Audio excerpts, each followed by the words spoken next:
Good afternoon, everyone, and thank you for waiting. Welcome to C&A's second quarter of 2020 results conference call. With us here today, we have the company's executive officers. This event is being recorded, and all participants will be in the listen-only mode during the company's presentation. After C&A's remarks, there will be a question and answer session. At that time, further instructions will be given. Should you need any assistance during this call, please press *0 to reach the operator. This event is also being broadcast live via webcast and may be accessed through C&A's website at ri.cea.com.br, where the presentation is also available.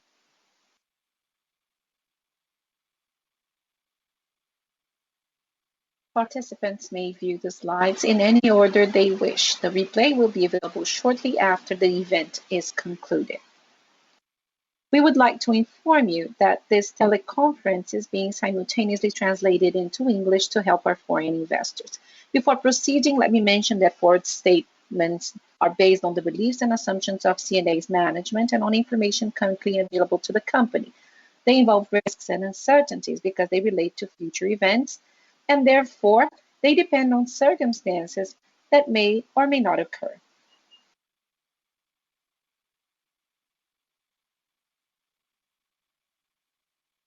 Investors and analysts should understand that conditions related to macroeconomic conditions, the industry, and other factors could also cause results to differ materially from those expressed in such forward-looking statements. Now I will turn over to Mr. Paulo Correa, CEO, to start his presentation. Mr. Correa, you may proceed.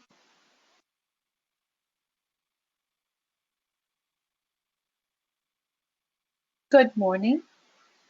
Thank you for attending the quarter 2 results conference call.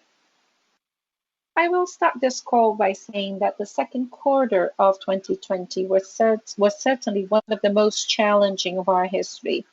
However, we are already seeing signs of recovery. As you can see on slide number 1, we are already in this journey of conscious recovery, and we are taking all the precautions required, aiming to protect our employees, our customers, our suppliers, always paying attention to safety measures and the adaptations required at this time, and also putting into practice all the lessons learned throughout this journey. Our crisis committee has validated our safety protocol and its updates. They govern all the practices common to our employees, such as the use of safety equipment, temperature measurements, and monitoring of employees' health conditions, encouragement of hand hygiene, physical distancing, and also we are constantly reinforcing the importance of these safety measures through awareness-raising campaigns and by monitoring the company's climate through online surveys. In our stores, additional precautions are being taken to ensure the safety of our consumers, such as controlling the number of people in the stores, posting signs on physical distancing, the closing of our fitting rooms, the more frequent cleaning of our frequently touched areas, among others. In our distribution centers, we are redistributing the workspaces to ensure the right distancing, and we are also staggering meal times to face the greatest challenge that we have, which is the cafeteria. In our offices, this isolation period made us evolve to a new way of working, which has been shown to be very productive. We have now decided to permanently adopt remote work, and we are right now adapting our offices to accommodate our employees in this new organization. It's very interesting to see how this digital transformation has had a very relevant impact also in the internal dynamics of the company. We are now working in a more streamlined, cooperative, less hierarchized way. and we will continue to consistently pursue these changes. We are organizing ourselves less by roles and more by projects. We are creating squads. We are trying to solve problems, always having our customers in the center of the discussion. This moment is a true breakthrough to C&A and also a window of opportunity because it allows for a radical digital transformation of the company. And we have also been able to intensify the strategic positioning of the company as presented on slide number 2. Our goal is to be a complete platform for our consumers to express themselves through fashion by offering different channels, formats, and contents. With the growth of our online modalities and also the different omni-channel modalities, customer service is becoming increasingly fluid, irrespective of the interface. And to increase C&A's relevance in this customer journey, in addition to new products, we are also working on content, such as, for example, the contact of our stylists to talk about fashion and our collections. Of course, we still have a lot of work to do, a lot to deliver, but we have a clear idea of where we're heading. This higher level of our omni-channel format has translated into growth for sales. As you can see on the next slide 3, GMV considering 1P and 3P has reached 189 million. And the growth of our omni-channel net revenue of 140 million was a 356% increase over last year, or a 4-5-fold increase. It's worth noting that even with our stores reopening, we continue to see these growth levels maintained. Of course, to support the growth of this operation, we had to adjust the operations in our distribution center, which services our e-commerce platform, as well as our ship from store modality and our customer service center. In our distribution center, we ensured an increase in our productivity by expanding in more than 50% our area and increasing 3-fold our headcount. And this was done in a very short period of time. With all this, our distribution center is now able to store products, and there was a significant increase in shipping. In the ship from store modality, the squads dedicated to this topic allowed for the number of stores to go over 80 in the first quarter, go from over 80 in the first quarter to 190 in the second quarter. This is a 36% increase in this quarter alone. And today we have more than 240 stores operating in this modality, providing a greater assortment to our consumers. We continue to evolve in the operation of hub stores to increase and improve the level of service, optimizing our operation, and we are focusing on improving the algorithm that defines the distribution of orders among the different stores. With this intense increase in our sales and the impact of this operational evolution, the number of contacts in our customer service center has increased. So we made adjustments to the capacity of our customer service center, and we implemented a chatbot to streamline customer service, focusing more on the status of orders, cancellations, returns, and so on and so forth.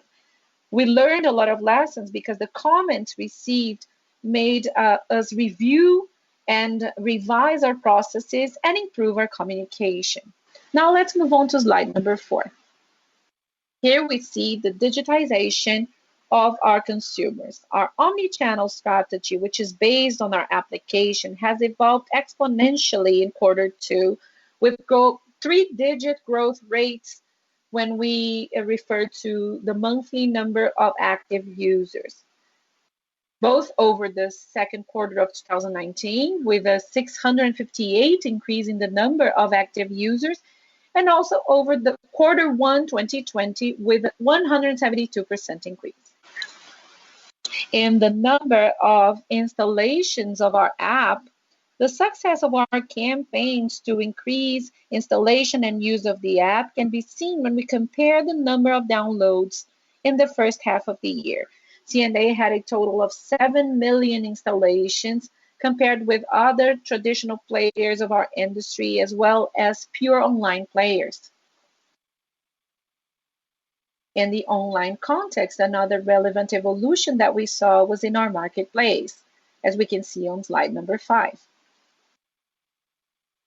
With the initial launch called Galeria C&A or C&A Gallery, we always have our strategic positioning in focus, and the goal is to expand the expression through fashion that we offer our consumers in different categories.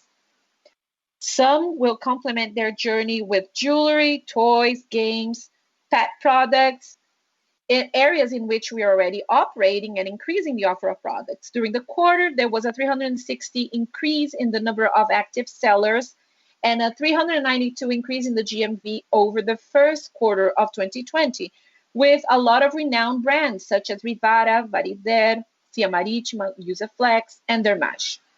And we are still including new sellers with new signatures such as Etna, Karsten, and others. And we will continue to add selected sellers and to evolve our business model to become increasingly relevant and interesting to our customers. We have also activated a form for sellers to express their interest in being part of the C&A Gallery.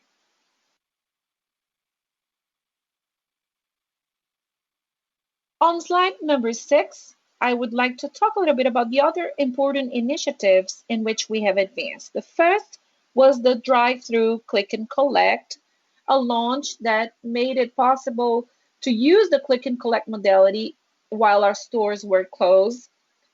And we use this modality for Mother's Day. Currently, we have 190 stores with a functional drive-through. Another initiative is the Infinite Aisle.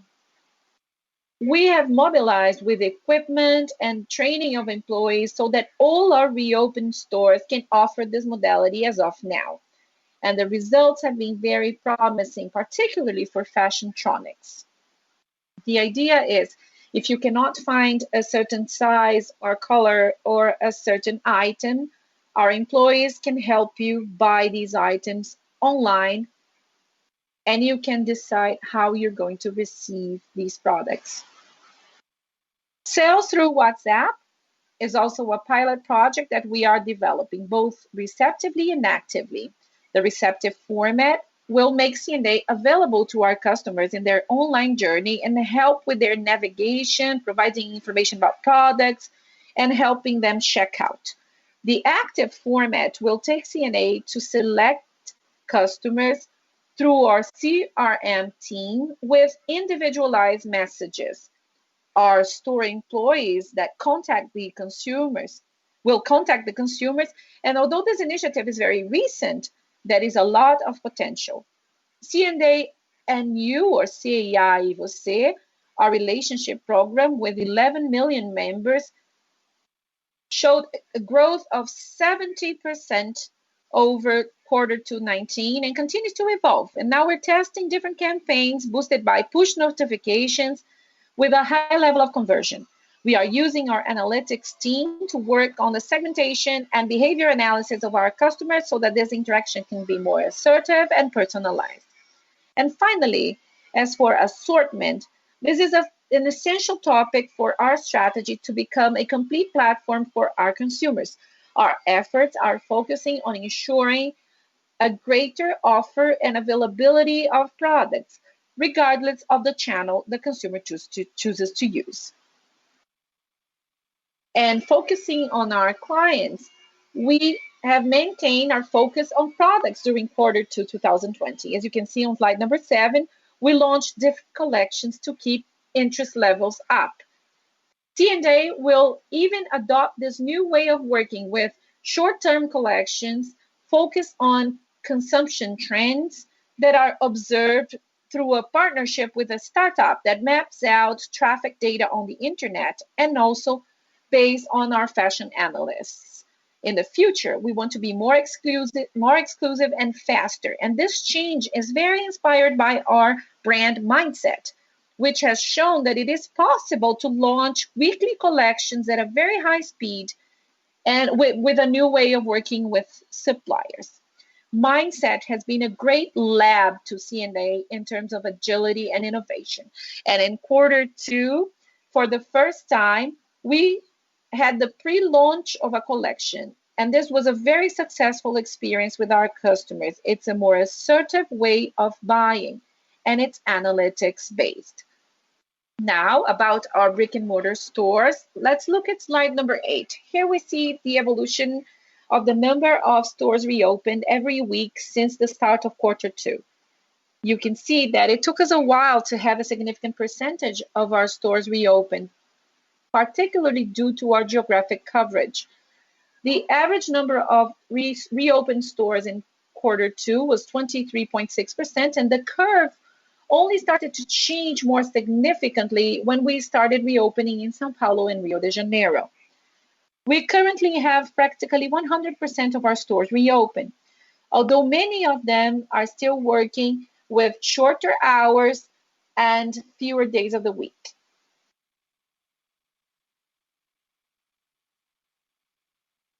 This slide also shows the evolution of our total sales, online and offline, over 2019. As you can see, our total sales in the past few weeks are already very close to the values of 2019. Our online platform continues to reach the same growth rates, and the stores already have a performance level between 85 and 95% of last year's sales. We understand that it is still early to say that this is a new standard because we have many factors impacting this dynamics, and some of them are one-off events. But we are celebrating this evolution, which has been a positive surprise. So this has been a quarter of growth and challenges, and we have been able to evolve in our growth levers as possible. On slide number 9, we present our deliveries. We opened 2 new stores in the state of São Paulo, and now we have a total of 288 stores. We also renovated 7 stores into our CVP concept. As for supply chain, we focused on adjusting our distribution center to meet the new level of online demand, as I have mentioned, and we completed the implementation of our second sorter. Although the delay in relation to the original schedule may impact its entry into operation this year. Finally, we advanced in the implementation of RFID with the first pilot in Q2 2020. Currently, we have 5 stores testing the technology, and we are very excited with the lessons learned and the results of these first few weeks. For the digital transformation lever, we started our sales WhatsApp and self-checkout sales pilot. The latter is still at early stages, but has a very promising future in different aspects of our operation.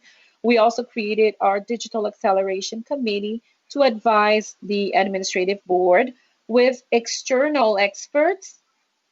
And in addition to Quiroga, which is already a board member, and Alberto Serentino, a retail strategist, and Gustavo Caetano from Sambatec, a great Brazilian technology entrepreneur. And finally, in the credit offer lever, in addition to focusing on facilitating the payment of bills while our stores were closed, we were able to evolve with some digital initiatives with the inclusion of credit card information in C&A's application. Initially focusing on consultations to the bills and the possibility of copying the barcode for later payment. But we already have a plan to add new functionalities. And this evolution was important because in addition to facilitating the customer journey, it creates recurrence in our app. As you can see, despite all the complexity of the second quarter, we had evolution in all our levers. However, with the reality that we saw in Q2, we are now performing this exercise with our board to review and revise the scope and priority setting of our levers in terms of capital allocation vis-a-vis the new scenario. So we delivered many results. We are feeling energized. We are feeling confident. We believe in our leading position in Brazilian fashion, and we want to be the platform for our consumers to express themselves. Now I would like to turn over to Milton, our CFO, to present the results of the quarter. Thank you, Paulo. Good morning, everyone. On slide number 10, we have the main financial indicators of the company. As expected, the close down of our stores had a relevant impact on our net revenue and same-store sales. In the quarter, the net revenue totaled 294.5 million, 76.6% less than quarter two last year. The apparel revenue dropped 79.7% and fashiontronics 65.7%. Same-store sales was 77% less than quarter two 19. I will talk about the Bradescard partnership in details in my next slide, but the net revenue of financial services was 15.9 million, a 74% decrease. And the great highlight of the quarter was the total gross margin of 48.6%, only 0.6 percentage point lower, even with the higher participation of fashiontronics in our sales, which increased from 19% in quarter two 19 to 27% this last quarter. Operationally, even in a very challenging quarter, we were able to maintain our margins, both for apparel and fashiontronics over last year. And the positive additional values came from the hedge accounting effect. This effect is accounted for in apparel, and the growth was 2.1 percentage points in the margin. With a practically stable margin, the gross profit decreased in line with the revenue, a 76.9% decrease, reaching 143.3 million. Another highlight in the second quarter was a decrease of 26.7% in our operational pro forma expenses, which amounted to 406.4 million. Here, I'd like to highlight that this decrease was a consequence of the immediate reaction to the situation created by the pandemic, with strong governance in adjusting our expenses at the speed in which the pandemic impacted our revenues. Of course, that with our structure and our fixed expenses, we were not able to totally cancel the decrease in our revenues, but we were as diligent as possible. And this reiterates our responsibility with our cash and our expense level. And pro forma sales expenses, which amounted to 294 million, the drop was 33.9% or 151 million. The greatest reductions were in the occupancy line, 59 million, due to the renegotiation with the owners, and personnel, 56.4 million, with the adoption of contract suspensions and reduction of working hours as allowed by provisional measures 927 and 936. General and administrative expenses pro forma were 1.1% lower, amounting to 112 million. Here, the main reduction was in personnel, 8.5 million, also due to the compliance with the provisional measures. The pro forma financial result was an expense of 6.5 million, with a decrease of 15.3 million over quarter two last year. This improvement resulted from two factors. First, the increase in our financial revenue coming from a higher applied cash, generating 6.3 million, and the recognition of interest from the fiscal credit of excluding the ICMS from the calculation basis of fiscal fees, which became recurrent at 4.8 million in the quarter. Second, we had a decrease in our financial expense due to lower interest rates after we paid out the loans with related parties that we took in 2019. The impact of the close down of our stores in our revenues, despite all our efforts to reduce our costs and expenses, made our adjusted pro forma EBITDA to be negative in 201.4 million. And the quarter result was a pro forma loss of 181.6 million. Now let me go into details about the Bradescard partnership in financial services. On slide number 11, we see that in quarter 2 2020, as we already mentioned, the revenue dropped 74%.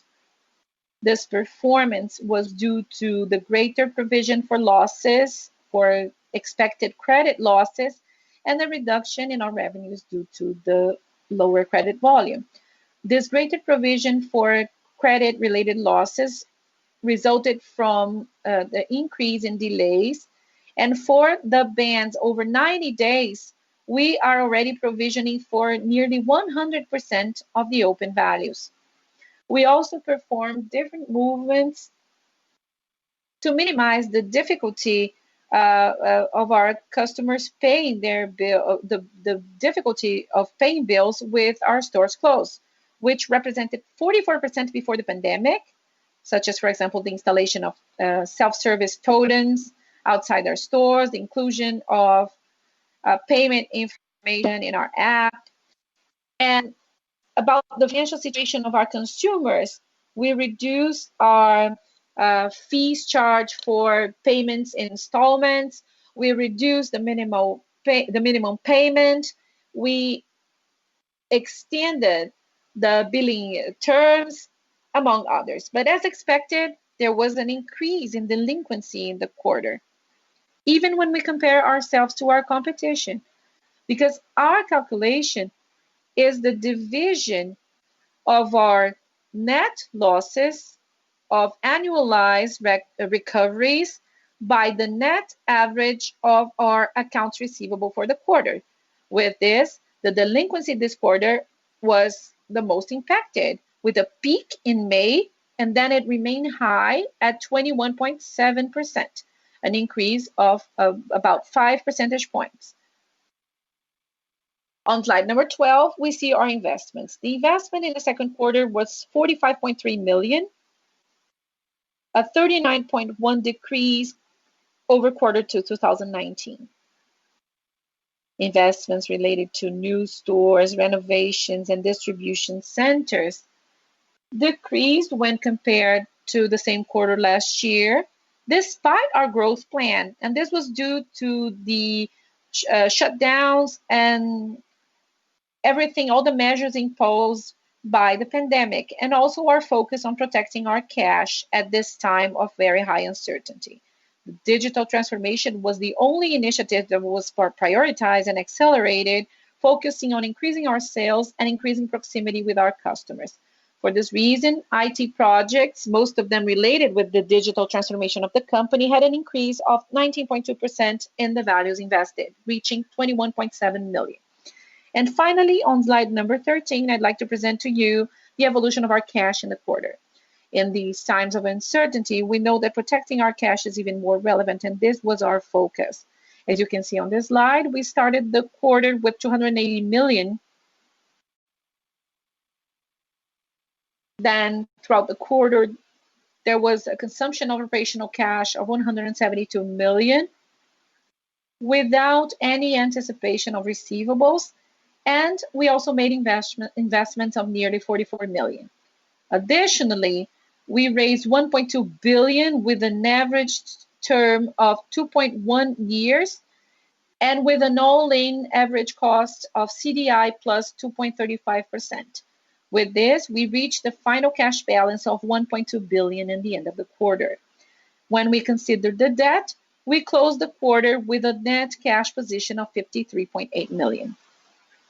We know that we will still have very challenging quarters ahead, but we believe that we are in a very good position in terms of cash. However, our diligence in our costs and expenses will remain to ensure that the cash is being used to finance our growth and to allow us to embrace new opportunities that may arise. This is the end of this presentation, and now we will open the floor for questions. Thank you. We will now open the floor for questions. This session is only for investors and analysts. If you have a question, please press *1 on your touch phone. And if your question is answered, you can press *2 to remove it from the queue. Questions will be answered in the order they are received.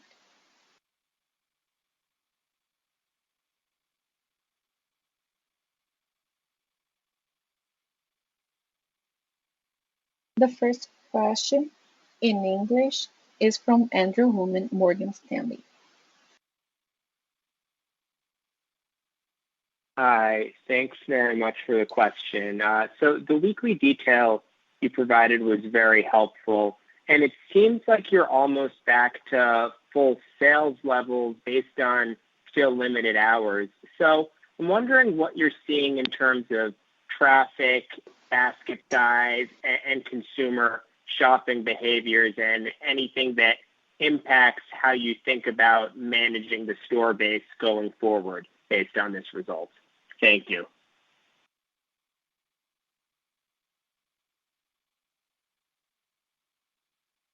Thank you for your question, Andrew.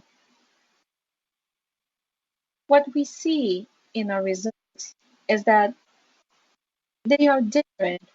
For example,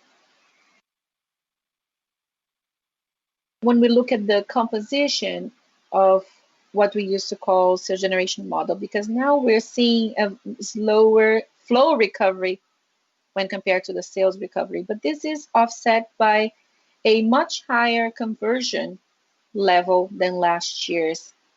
So it seems to me that the behavior I mentioned right now, we have a consumer that's much more focused. So they leave their home and they already know what they're going to buy, or they know that they're going to buy something.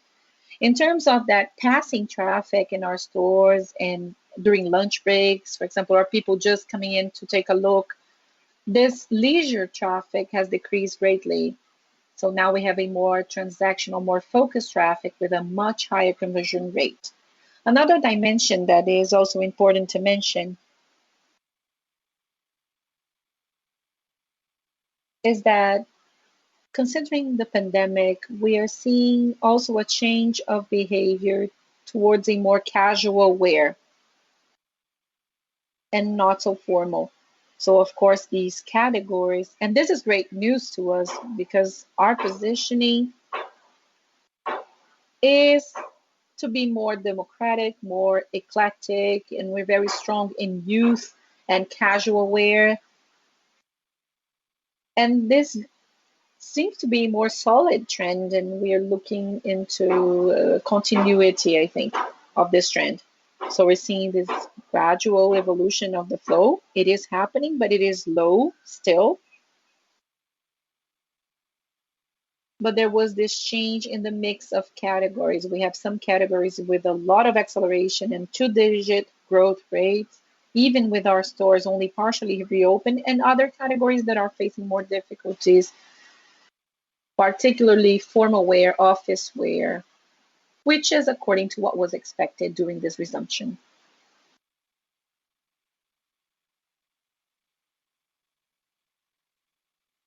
Very.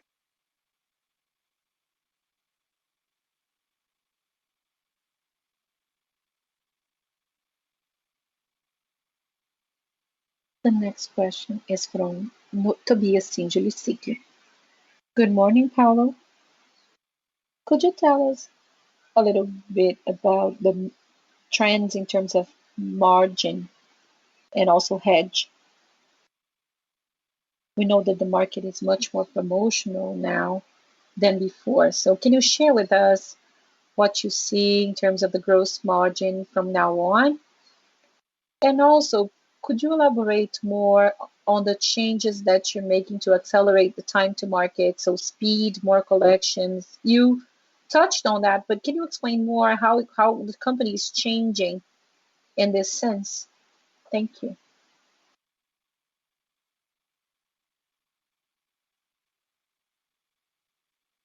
Thank you, Tobias. Well, the first part of your question about the decrease in our margin and the more promotional market, yes, indeed, we're seeing a much more aggressive market in terms of sales and markdowns. And if you have a company like our company, of which an important portion of the sales during this period was winter products or seasonal products, and the timing of this seasonality is now ending because we're talking about a period that goes till the end of August and the first half of September for winter products. Of course, that everybody will leave this period with high stocks, and this will, of course, increase the level of promotions and sales and markdowns, and this is what we're seeing in the market. So I believe that in quarter three, we will still be seeing this impact on the market, this high promotional level in July, August, and this will start to decrease in September. But I believe that we will still have some impact on gross margins as a whole. Now, in respect to the development of new collections, well, the process is the following. We have a great focus on shortening the cycle as a whole. This is what we did when we launched the Mindset brand. What we wanted was to try to understand how we could quickly identify what was happening and what consumers were desiring now, right now. And based on these desires, we're using not only research and surveys and these tools that everybody uses, but we're also using additional analytical tools. We are using search engines and also data from the searches in our website, try to understand behavioral changes and trend changes. And based on all this data, we will make our future developments. And this is highly integrated with the work of our suppliers. And in this integration, we're able to establish product development cycles that are much shorter and also manufacturing cycles that are much more shorter. So in the end of the day, what we want is to measure the temperature of consumption, of the level of interest and the desires of our consumers more frequently, much more frequently and much faster, and to be very aware to quickly translate this into products and collections. And I know that we have been intensifying this work since the beginning of the pandemic. We'll launch collections such as tie-dye with a lot more color and more comfortable items. And then we saw some of our competitors following suit. So we were pioneers, we were first. I think this is new way of working is here to stay. It's not just because of the pandemic. We will keep working this way. And I think that we will stand out because our team is increasingly agile and conscious of this huge opportunity. Thank you, Paulo. And the margin, the gross margin specifically, you had the effect of hedge, and considering the high level of promotions, do you think that it is reasonable that in quarter three we'll see a much higher level of pressure on our margins, on your margins, than in quarter two? Yes, of course, there will be more pressure for sure, Tobias. But I don't think that it will be much more. I think that it will be slightly more. Because you know that we work at a level of stock that is very contained. So of course our level of excess is also lower than average. And for this reason, we don't have to take such radical moves like we heard from other companies. I think we should still see more pressure than we saw in quarter two and quarter three, but certainly much lower than the average that we see for the rest of the market. Okay, thank you, Paulo.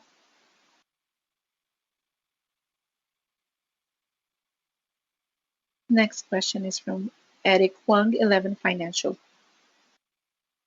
Good morning, everyone. Thank you for answering my questions. We have two questions. The first is about your financial operations. We want to understand if now, with the reopening of your stores, how do you see the issue of delinquency in July and August? And the second question is about the digital acceleration. We want to understand what will be the customer base qualitatively.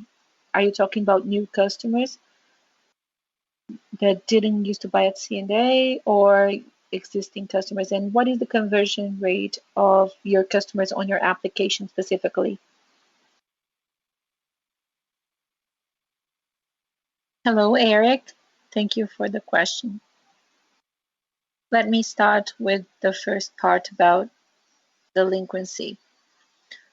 Well, what I can tell you is that we see an improving trend.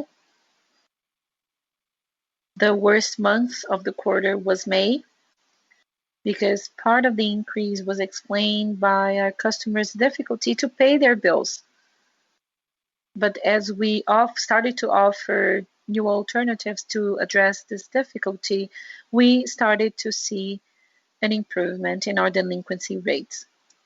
The bank, Bradesco, is also looking for alternatives to facilitate payments.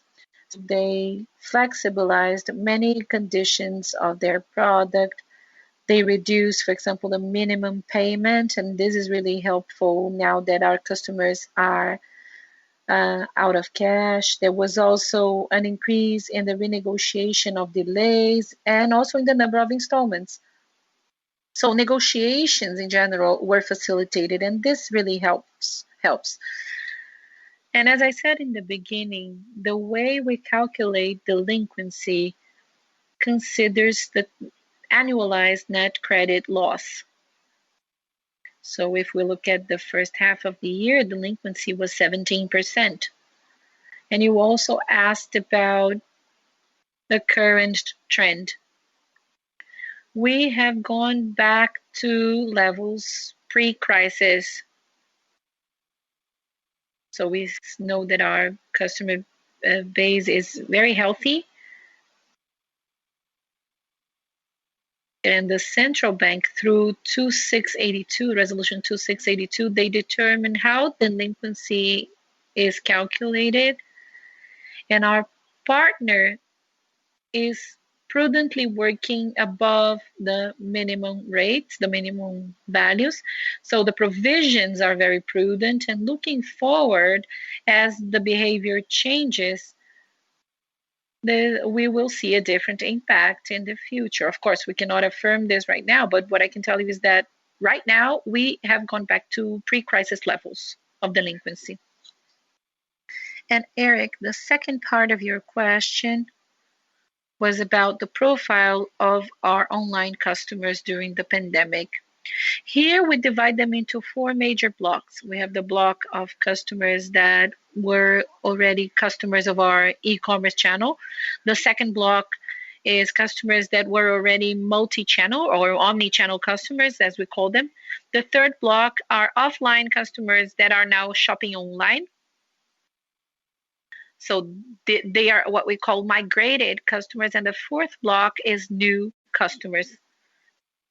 And we see a very reasonable balance when we compare these four blocks.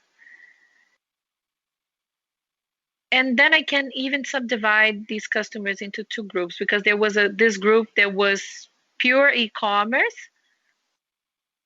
and were already omni-channel, so customers that were already used to visiting our website and shopping online before the pandemic. This part accounted for about 40% of our traffic during the pandemic, and 60% of our traffic came from the two other categories. Offline customers that migrated to online,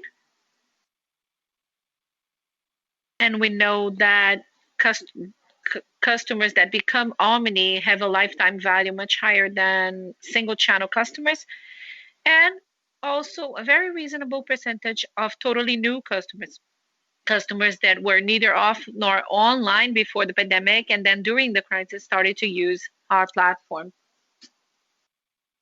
So it's a very balanced story. And a lot of people ask me, well, what about after the pandemic? Do you think that these levels will decrease? But I think that we were able to gather a very interesting base of customers, not just previous customers, but also new customers that are now trying out our online stores. Thank you very much.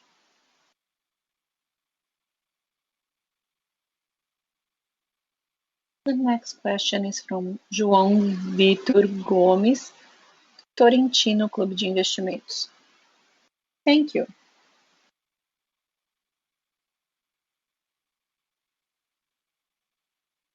I know that you were able to strengthen your cash because of the pandemic. So in terms of indebtedness, what is one-off and what can we consider as a structural residual change in your structure for the coming years in terms of planning?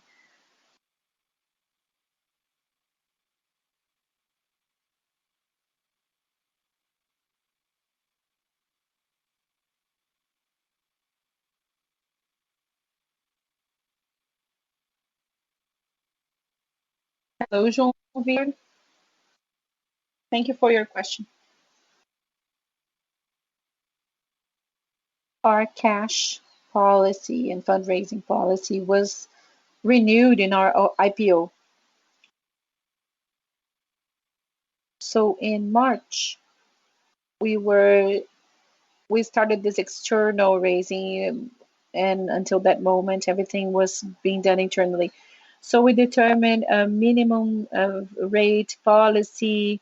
We also looked at our investment requirements, and then we did the first raisings that we explained.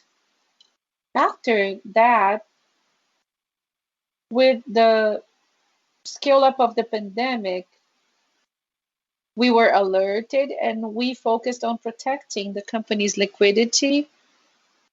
But this doesn't mean that we have changed our policy. This only means that we are protecting ourselves and we are attentive to any potential opportunities in the market. So we're very confident, we're very comfortable with the cash that we have. We don't have anything new to say right now. We're paying close attention to things that are happening, and this 1.2 billion that we have currently makes us really comfortable to navigate the next months, which will still be very turbulent.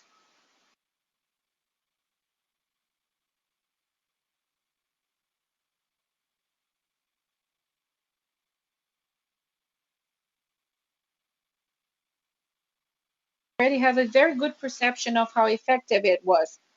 And we also increased this to some other apparel categories, and this led to an even greater learning. So the level of availability and the consequent increase in sales based on these SKU-based distribution models was very clear in these categories. And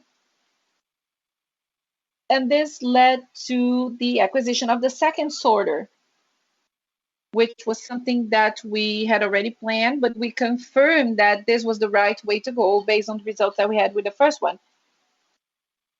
Considering the new receipt process of the sorter installation, we wanted to try to do this year. Of course, the pandemic is in the way now, but we will still try to put this into practice this year. Thank you.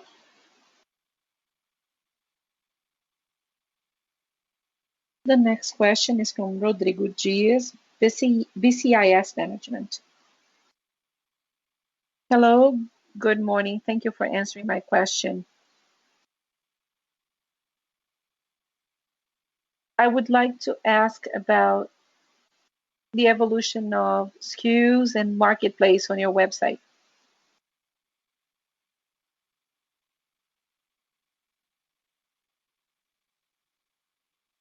Rodrigo, I'm sorry, could you please repeat your question? We had audio problems.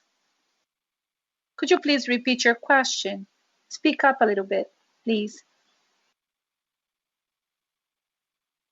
My question is about the SKUs on our website. How do they compare with the marketplace? And what is the evolution of the SKUs over time?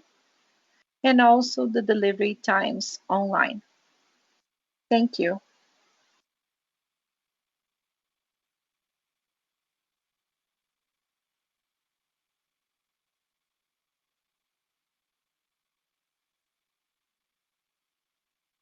Rodrigo, what we're bringing into our marketplace are both additional categories with which we don't work in our main platform. I mentioned some of them: home decor, jewelry, pets, accessories. So these products are the traditional format of the marketplace. And we are also doing a curatorship work of which brands, which product lines, and which types of relationship we will have with our consumers in terms of delivery times and all these things. And as for other categories that are related to our categories, because we have a lot of shoe wear brands and women's fashion, denim, and intimates, it's the same process. We will also do this curatorship work because in the end of the day, we want to have a story of great integration in this sense. In terms of distribution, the distribution of these products by our partners, initially we're still using the structure of these partners, so it actually depends on them, and we know that they have a slightly different level of service for different regions, and also the carriers and our logistics partners have a different level of service. But we're working with all these partners to be able to shorten these times. And in the future, we will also think of other more integrated logistics alternatives. Thank you.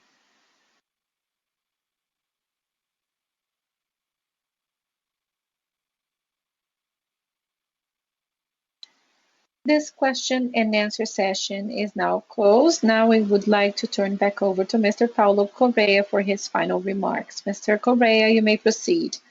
I would like to thank you all for attending and to stress one more that these have been very harsh times for retail, but we are clearly more able and more robust, and this is improving every day. We're prepared for this new normal and this new reality in fashion retail. Thank you all for attending and have a great week. C&A's teleconference call is now closed. Thank you all for participating and have a great day.